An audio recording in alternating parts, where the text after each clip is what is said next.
Preparing live stream webinar. Takes a little while to connect, but it's pretty cool technology, this webinar stuff. I hope you're enjoying attending these live lessons. They're quite fun to give. And it's got the last little bit to connect. Come on. And it's stuck. Of course it's stuck. While we're waiting, hello Donata from New Zealand. Nice to see you in here. While we're waiting, if you have any questions, just fire away into the chat. Cool. Valmurugan is here for the first time. Welcome. And of course it's stopped. It's stuck. There you go. I'll have to do it again. Bear with me. Bear with me. No, it says it's working. Fine. Done. There you go. It just, I don't know. I don't know. I don't know. Technology. Sometimes you think, how can technology be broken? How can it not work? But there you go. It has natural. It's just like human beings. Sometimes it gets sick as well. There's my spotlight. Cool. And even cooler. Right, let's start. So, IELTS reading super skills. Thanks for coming along. This one we're going to do something different. Usually we look at strategies. We look at skimming, scanning, understanding synonyms, paraphrasing, etc., which are all important reading skills. But this time I want to do something different. This time I'm going to simplify IELTS reading for you. This is kind of like IELTS reading for dummies, whereby I'm going to make these questions just dead simple. One of the problems with IELTS reading is that the questions are confusing. They're not necessarily difficult in what they're asking you to do. Like the reading's not that difficult, but the question itself is confusing as hell. And you look at it and you think, you know, like match sentence endings, and you've got some answer options, and you've got A, B, C, D, E, and you've got 1, 2, 3, and you've got a passage, and use no more than 2 words, and you think, what are they asking me to do? Well, let's see. For example, let's look at matching information, one of the tricky ones. We're going to do some tricky ones, but I'm going to simplify them. This is what it's asking you to do. It says, which paragraph contains the following information? So here are your paragraphs, A, B, C. This one says Jay is a funny guy. He always makes fabulous jokes. Sometimes he does stand-up comedy. This says Jay plays soccer every weekend. He sometimes plays with his friends. Once he kicked a great goal. This one says Jay has a white scooter. It's very cheap to run. It saves him a lot of money. So what is the answer here? We need to connect number 1 to one of these paragraphs. Is it going to be 1A, 1B, or 1C? Type it into the chat. 1A, 1B, and 1C. Which paragraph contains the information of Jay is hilarious? A, B, or C?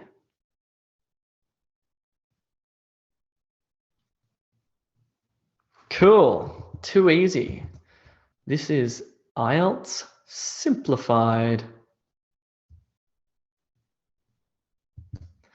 Good. Let's have a look. The answer is, of course, because this is dead simple, A. Jay's a funny guy. Jay blah, blah, blah. Jay blah, blah, blah. In other words, Jay is hilarious. This is the essence of that paragraph. It's got nothing to do with soccer. It's got nothing to do with his scooter. Jay is hilarious. Connects to this one. Keep that in mind. Let's now do a real one, and I want you to keep that idea in your mind. So match these to the paragraph, please.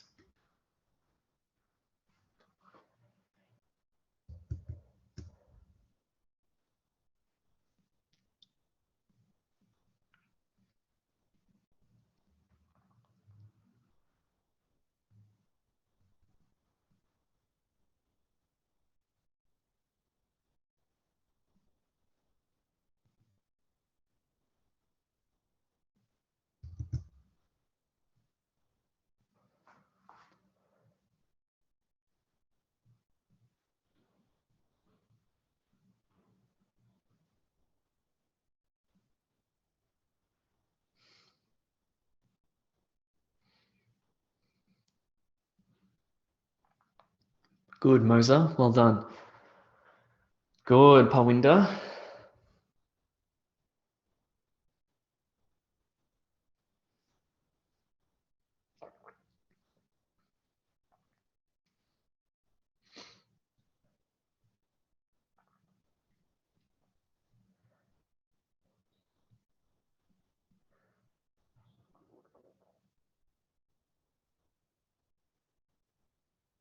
Moza, check your number 2, please.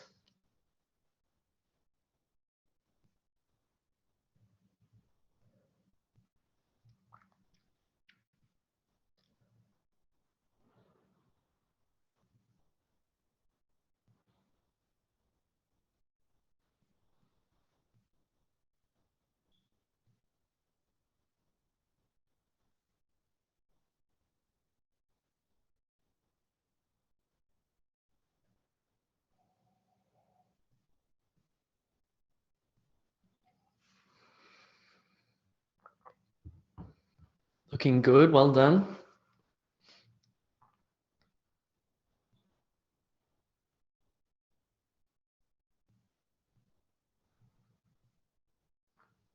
Joe Marie, check your number 3. Moza, check your number 3 as well. Oh, let me check number 3.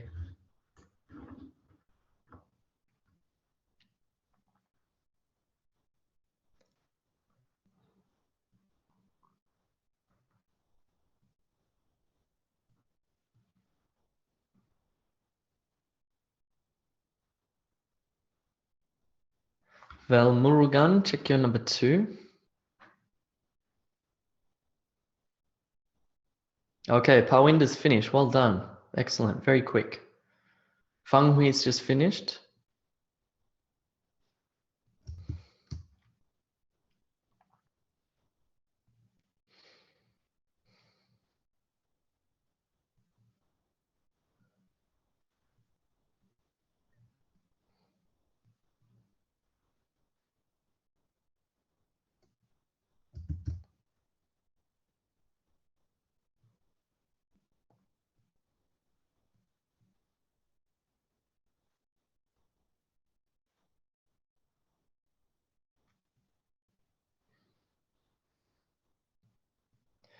Good, Muna. I'll give you 1 more minute.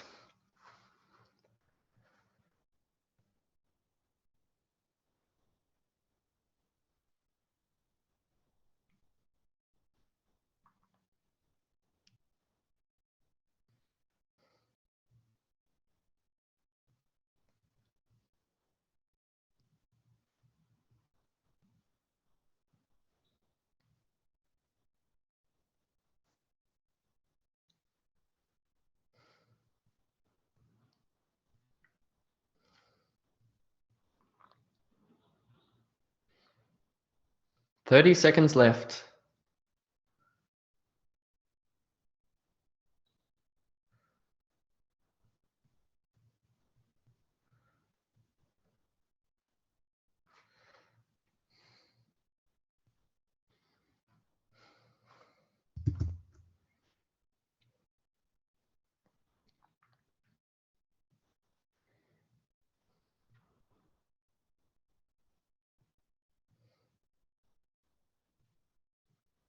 Ten seconds.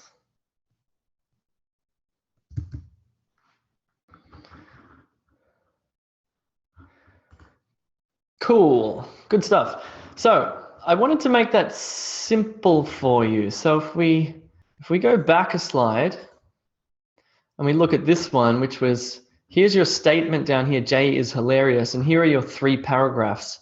And so this is going to be the essence of one of these paragraphs. So if we summarized each of these down, which one would be Jay is hilarious? It was A, because it was talking about being a funny guy, making jokes and doing stand-up comedy. Jay is hilarious. It's the same principle here. So what we're doing is we're taking this paragraph, and if we boiled it down, which one of these would it be? Okay, so is it going to be 1A, B, C, D, E, or E? Let's have a look. So it was 1E, one was E, a change in diet and a change in undertaking. Other remains from the same gravesite show a dietary shift. If you've seen these webinars before, you will know about synonyms.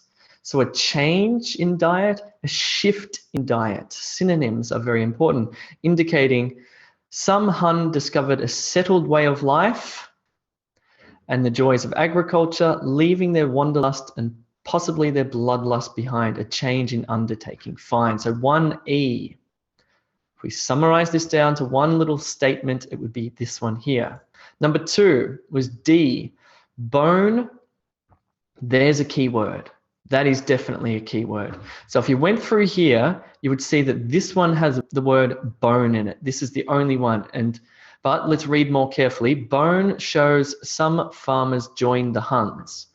Chemical analyses of bone, blah, blah, blah, blah, blah. Some farmers on the edge of the empire left their homesteads to become Hun-like roaming herdsmen and to take up arms with the tribes. So this one and this one summarizes this D, paragraph D. 3, the Huns may have caused the fall of the Roman empire. Let me disappear and read A.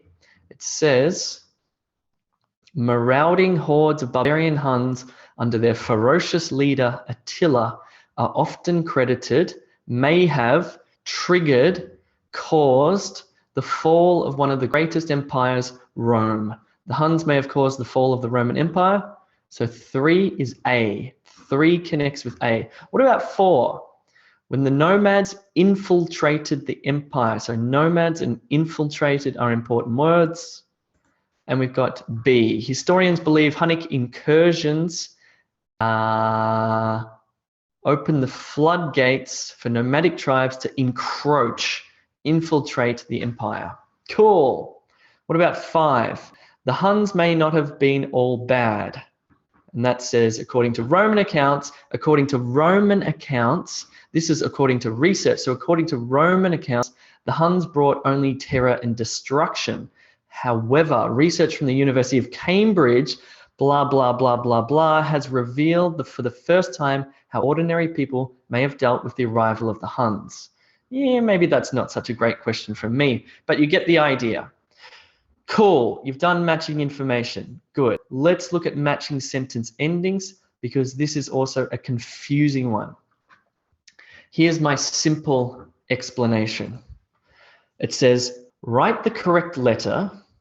Well, here we've just got A. For questions 1 to 5, we've got questions 1 to 3 on the answer sheet provided. So what you're going to see is half a sentence, A, B, C, D, and E. Here I've just given you A.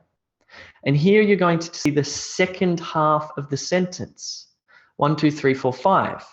So you have to connect the first half of the sentence to the second half of the sentence.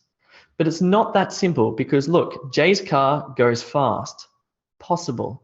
Jay's car is broken down. Possible. Jay's car is red. They're all possible. But what you need to do is put the sentence together according to the passage. So please type in your answer.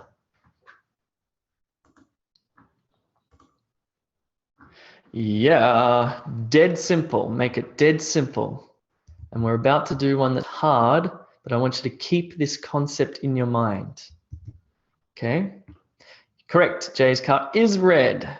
That's right. Jay's car is red. So the answer is 3A. 3A connects here. It should be A3 because, yeah, anyway, IELTS is a funny thing.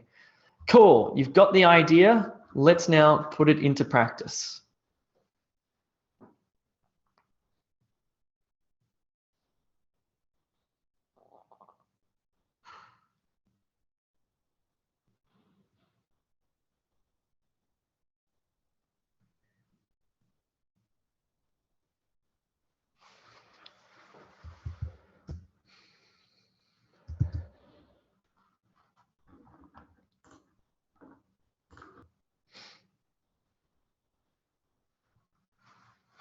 Rajiv, check your number 1, please.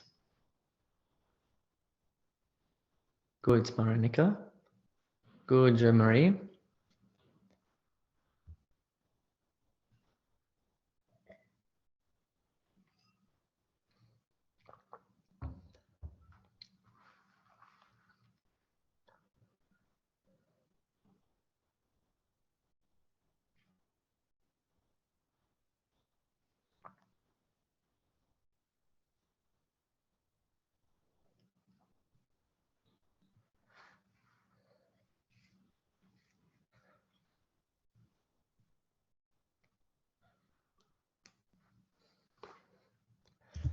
How's it all going on YouTube, by the way? Please give me a thumbs up if you like this lesson. I would appreciate it.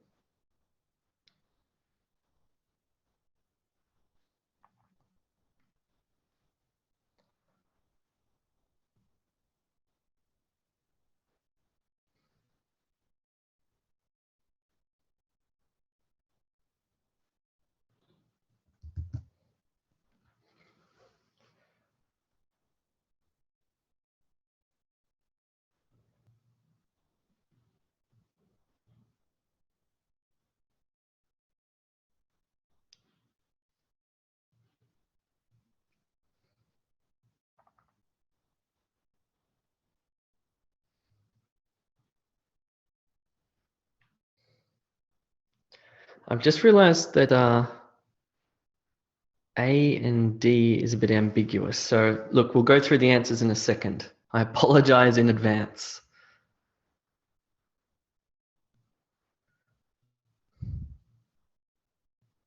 So number 2 and 3 will be difficult to answer.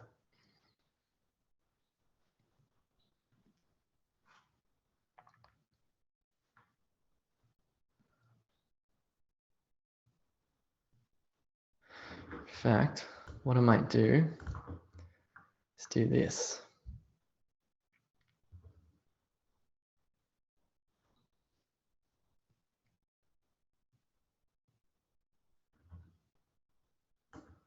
Don't worry about number 3.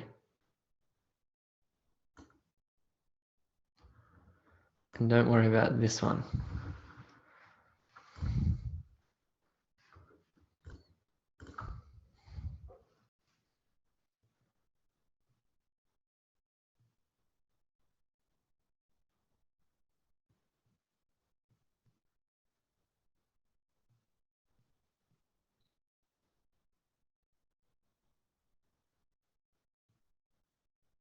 Cool, 30 seconds left.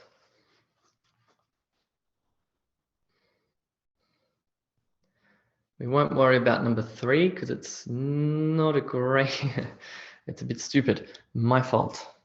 10 seconds.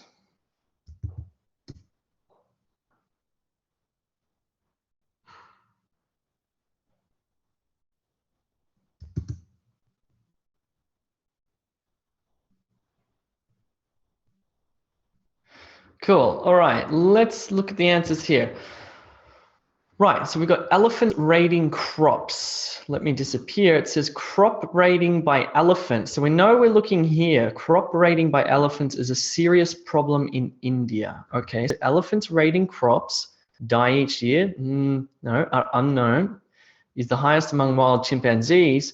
Is extremely problematic. Is a serious problem. That looks good. So I like that. So I'm going to... Don't worry, I did this very quickly, so there's going to be mistakes. So number 1 here. There we go. Let me do this manually. That might be better. Elephants raiding crops is extremely problematic. Makes sense to me now. Cool. What about this one? I've done it backwards. Actually, you know what? Hold on. Let me do this manually. Let me just go back. And we'll do it like this. Give me my pen. All right. So we got number 1. Elephants raiding crops is extremely problematic. Fine.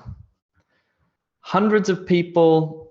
Well, we've only got this one. So it must be die each year. So this is number 2. And we're going to skip number 3. Attacks from leopards are unknown. That's number 3. 3B. Sorry, 4. This is very confusing, even for me. Number 5, the recorded growls scare the elephants. There you go. So we skipped number 3. That makes sense. We've gone 1, 2, 4, 5. I've confused myself. Now we need to look into the text so I can just show you why those are the answers. So elephants raiding crops, number 1, is extremely problematic. We can see that here. Fine. Number 2, hundreds of people die each year. And if we look here, it says about 400 people, hundreds of people are killed, fine, die each year. We've skipped number 3. We've got number 4, attacks from leopards are unknown. Where's the keyword leopard? We can see it here. Leopards aren't known to prey on elephants. Fine. So that makes sense. And finally, the recorded growls scare the elephants. So here it's talking about recording the growls of tigers, for example. And here it says the elephants ultimately retreated from growls of both cats. Not the greatest IELTS questions you've ever seen, but I hope that helps with understanding that. Yes, you need to write letters in the answer sheet. That's correct, Foot Francie. That's right. Yes, so in the answer sheet, it'll have 1, 2, 3, 4, 5. And what you'll do with number 1 is you'll write, so elephants raiding crops is extremely problematic. In your answer sheet, you write E. Number 2, hundreds of people. On your answer sheet, you will write A. Number 3 on your answer, sorry, forget number 3. Number 4 on your answer sheet, attacks from leopards, you will write B, are unknown. Let's move on to the next one. That was a bit of a disaster. I did this very quickly. Let me get my spotlight out. Cool, true, false, not given. This one is always a little bit confusing. Let's simplify it. So you got to write true, false, or not given on your answer sheet. Now, what you need to do is, here is the passage, okay? Here is the passage, and you've got 3 statements. Now, what you want to do is read these, Jay's car is green, and then you want to look at the passage, and it says Jay has a red car, and you need to write true, false, or not given for number 1. Next one says Jay owns a car that is red. You read the passage, it says Jay has a red car. You have to write true, false, or not given. Number 3 says Jay's car is old. You look at the passage and you write true, false, or not given. So please do that.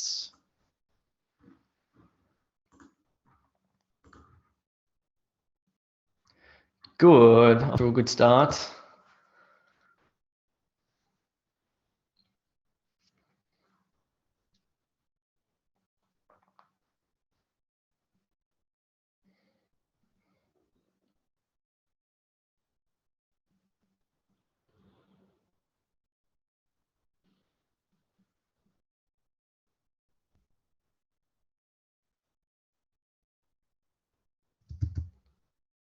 Cool, done. All right, now we're going to apply that concept of understanding why this is. Jay's car is green is false because the passage says Jay has a red car.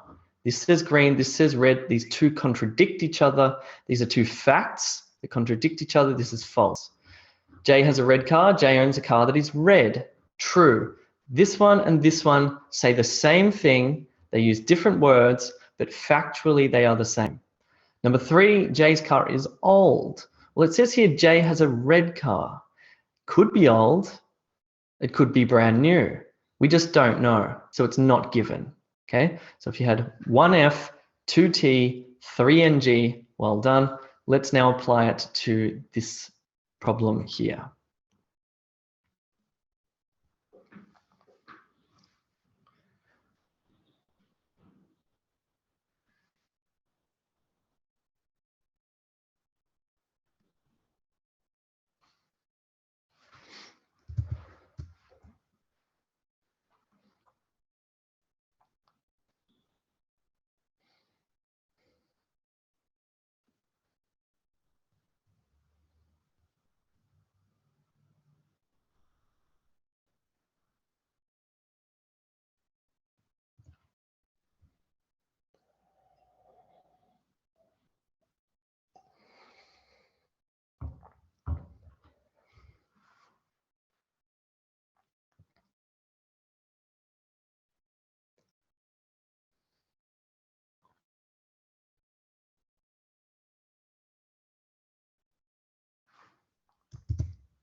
So Parwinder, check your number 2.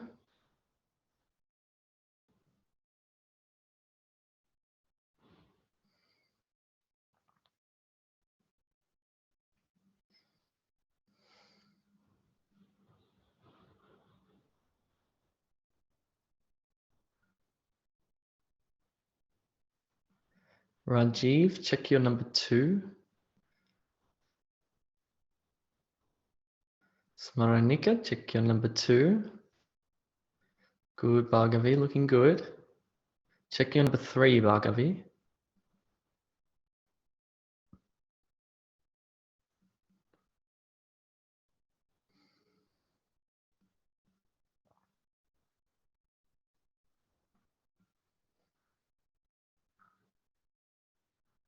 Good, Moza.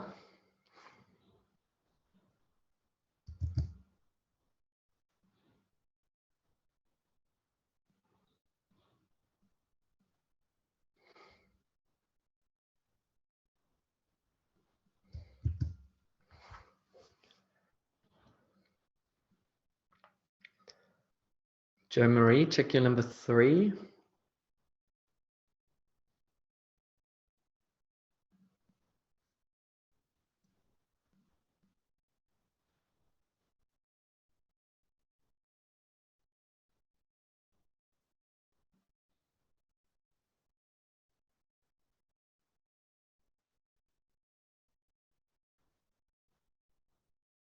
Ramila, check your number 4.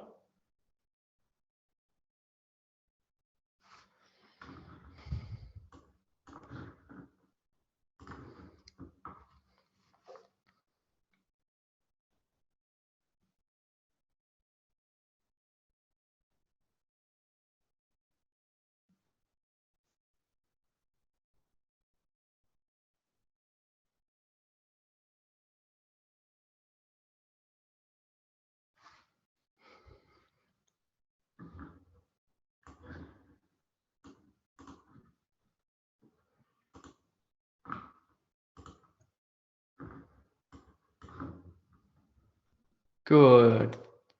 1 more minute to finish this one.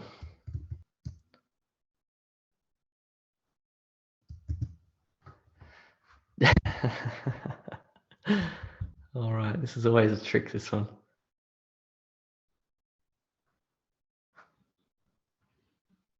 Good, Parwinder, yes.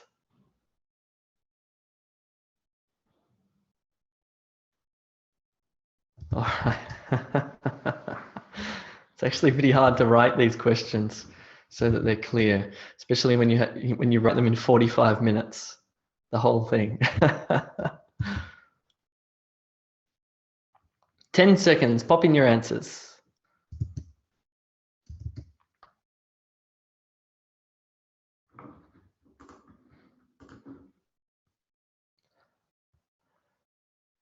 Cool. All right, we're going to look at these one by one. I'm going to stay invisible. We're going to look at number 1. All right, so before we do that, let's just quickly look at the conceptually simple one. So here's the passage. Jay has a red car. Jay's car is green, false. Jay owns a car that is red, true. Jay's car is old, not given. Here we go. Pitch rotation allows for a horizontal chewing motion. What? So we look here and it says pitch rotation results in basic up and down movement. Okay. So what's up and down? Is that horizontal? No, because horizontal is side to side. That's false. This contradicts this. In other words, they say different things. Good. What about number 2? Pitch refers to the up and down motion of aeroplane wings. Okay, interesting. Here's the word aeroplane. The terms pitch and yaw usually describe movements of aeroplanes. Okay, this says pitch refers to the up and down motion of aeroplane wings. Okay, movement of airplanes. It could be the movement of the airplane, the whole airplane going up and down. It could be the wings. Okay, it's not given. It doesn't mention what part of the airplane. It's not contradictory. It's not contradicting. Pitch is the up and down motion. We read that here. up and down movement. And here it says pitch refers to the up and down motion of airplane wings.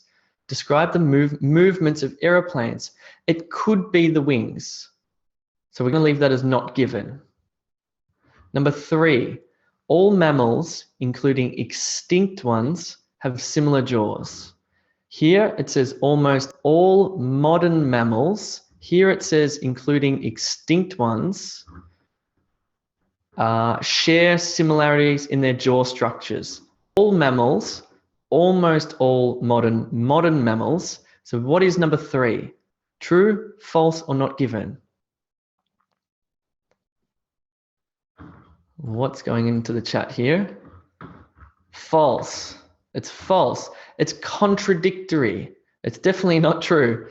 Let's look at it again. All mammals, including extinct ones, almost all modern mammals, they definitely contradict each other. They say opposite things almost, share similar jaws. So that is false.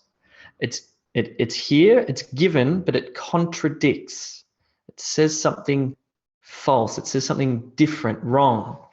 What about number 4? Pitch and yaw movements allow mammals to eat a range of different foods.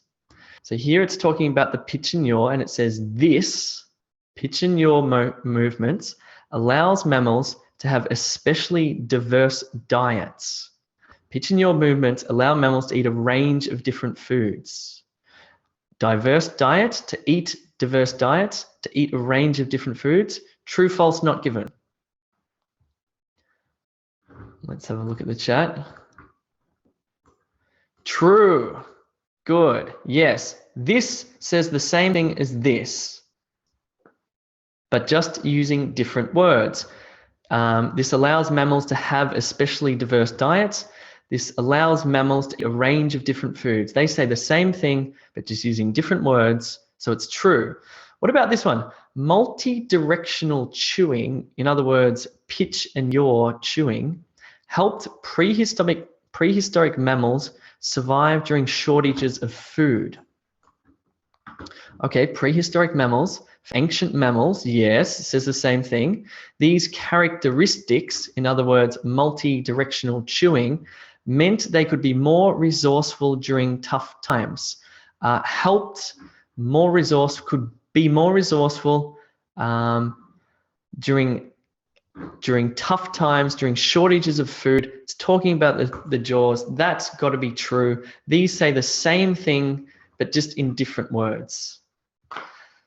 This one requires a bit of practice, but if you keep that simple concept in mind about true, false, not given, and you apply it and you practice it, you'll start to understand it. It becomes clearer and clearer, and you won't make those decisions that will be wrong. Okay, so 1F, 2NG, 3F, 4T, 5T.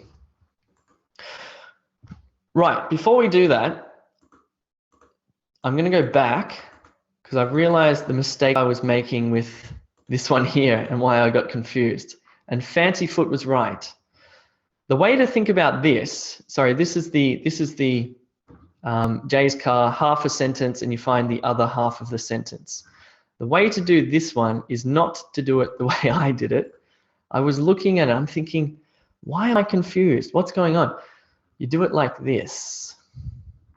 So elephants raiding crops, so 1E. I was putting the letter in the wrong place. Or I was putting the number here. Do number to letter. Hundreds of people, A, die each year. That one was wrong. 4, attacks from leopards are unknown, B. Does that make sense now? Don't worry, even when the teacher gets confused, there's a big problem. You know that. The recorded growls scare the elephants. That's how you do it, because this effectively is your answer sheet. Because in the answer sheet, you have 1, 2, 3, 4, 5. Then you write E, A, D, D, D, D. So Foot Francie, thank you for clearing that up. Now I know how to teach this better. Cool. Don't do it like that. What's going on? Come on. Cool. True, false, not given. We just did that. That was a good one. Now we're on to answer short question. Here's the simplified version. Let me disappear. Okay, so choose no more than 2 words and or a number. So in other words, you can have 2 words. You can have 2 words and a number. Or you can just have a number. That's what this crazy instruction means. No more than 2 words. You can have 1, 2. You can have 1 or 2 words. You can have 1 word and a number. You can have 2 words and a number. Or you can just have a number from the text for each answer. Here's the text. Jay has a red car. His car is a 1976 Toyota Corolla. He bought it for $400 from his uncle Tom. How much did Jay pay for his car? What's the answer? It's taken straight from the text. Correct. Even though there's a funny little symbol here, that's okay. It says nothing about symbols. You can write 400. You can write $400 in words. That's fine because you can use 2 words. So that's possible. I would just write simply $400. That makes it easy. So you need to take the words directly from the text and put them there and make sure you follow this instruction. Let's do it properly.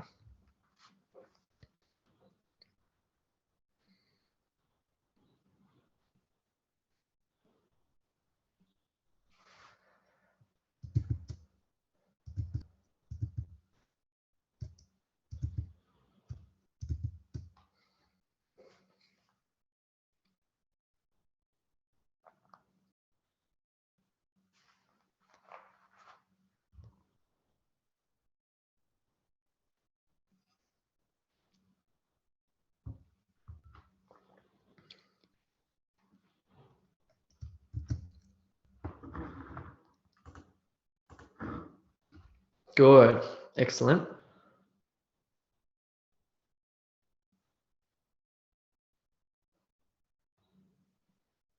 Val Murugan, please check your question 2.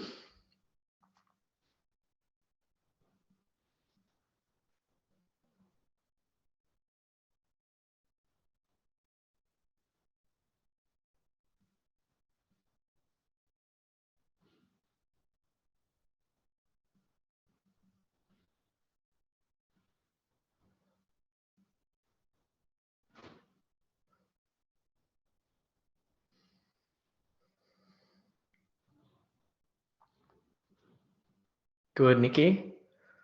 Good, Parwinder. You got number 3. Well done.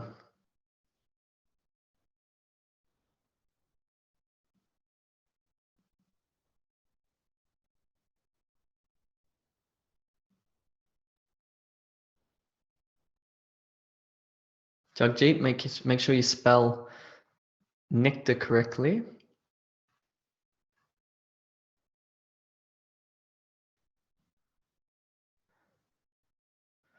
Binny, check your number 3.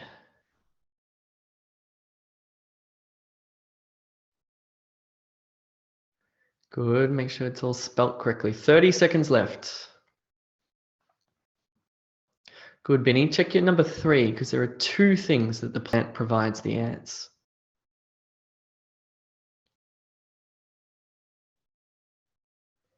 Good, Joe Marie, you got it. Kong CY, check the spelling of your word source in number 4. You would get that wrong if you spell it wrong. And Narendra, check the spelling of the word and.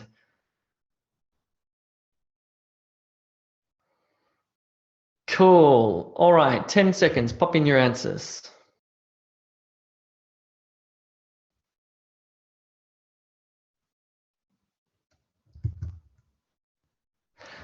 Right, let's have a look. So this is answer short question. We take the answer directly from the text. You don't have to change it. Let me move some of my webinaring stuff here. Cool. Right, so the instruction says choose no more than 3 words from the text for each answer. So we can have 1 word, 2 words, or 3 words. We cannot have 4 words, and we cannot have a number. Fine, that's what the instruction says. Number 1, what type of plants have a symbiotic relationship with ants? Well, here it says symbiotic relationships, and here it says many epiphytic plants. So if you had epiphytic or epiphytic plants, that's fine. Good. Epiphyte, they're called. They're the, if you know it, if there's a tree and then there's another plant that lives on the tree and it's a separate plant, that's an epiphyte or epiphytic plant.